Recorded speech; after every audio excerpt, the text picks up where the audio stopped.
Hey guys, Tactical Toby here. I figured I would just talk to you guys while I'm at work. I wanted to bring up a subject that not very many people really are able to talk about without going ape shit and wanting to give their opinions on everything, but I seriously wanted to bring this up to you guys. Let's say we have a shit hits the fan scenario, okay? You know, the power goes down, the economy collapses, there's a major catastrophe, Katrina, 9/11, something like that happens, and we are shut down. Well, here's the thing, ladies and gentlemen, I'm going to just tell you this straight up. That AR-15 assault rifle that you so claim is so amazing and everything, it has a million little intricate parts. And every one of those have got to be cleaned and maintained, and if this is a sustained period of time, you really need to consider something. You need a rifle or a platform, some sort of weapon that can be utilized for not just self-defense, but for hunting.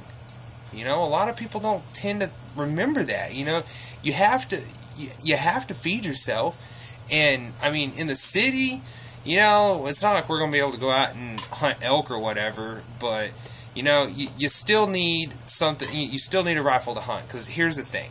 If something like that happens, my butt's getting out of the city.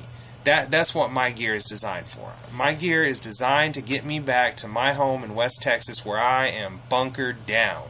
You know, it just, you know, I just sit there and I kind of chuckle. What are you going to do with an AK-47 or an AR-15? I mean, they're beautiful guns, don't get me wrong. I mean, that's why the military supplied both of those rifles to every military all over the world. But the thing is, an AR-15 is the most intricately designed firearm. From its gas chamber to its upper and lower receivers, it's just a million things could go wrong with this thing. And unless you're a pretty decent gunsmith, then yeah, it's kind of an impractical gun. The AK-47 is not very accurate, but it still gets the job done. Plus, you got to worry about something.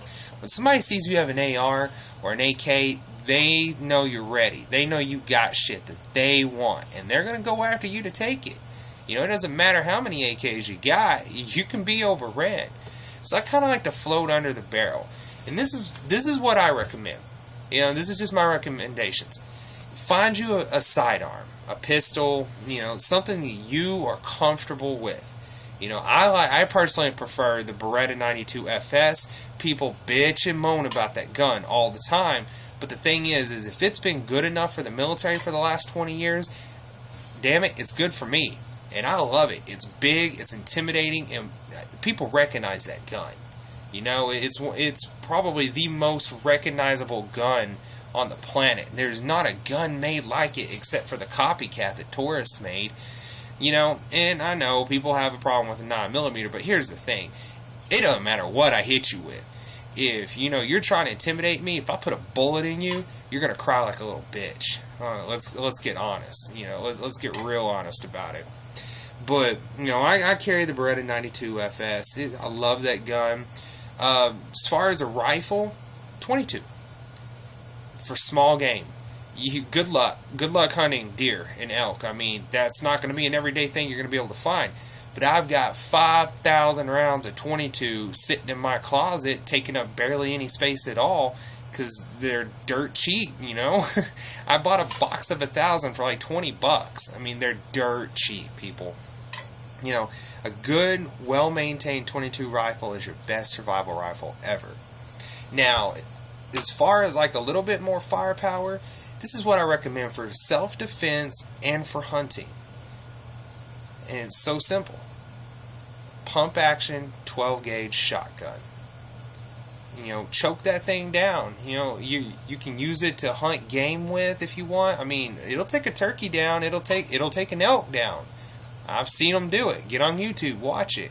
You know, I've done it. You know, I've shot a 1,200-pound pig cold dead with a 12-gauge shotgun. It can happen, and it is a great hunting tool. Don't get me wrong, but plus, it is a great tool to clear your driveway. You got people trying to burn your house down, a 12-gauge shotgun will clear that entire driveway in one stroke of a trigger. And, you know, I just wanted to bring that up to you guys and I wanted you to really think about that for a minute.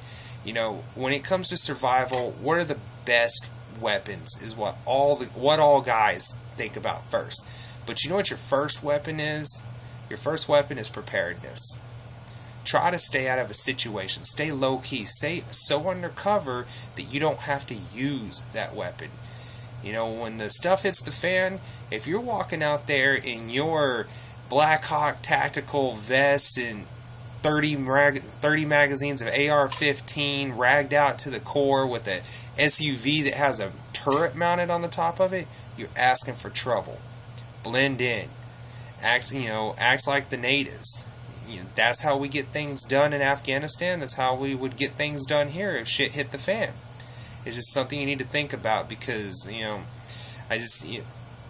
think about utility-wise. And if you're not comfortable with the shotgun, you want a good platform, but you don't want a single shot, I highly recommend, get the tactical version Ruger Mini 14.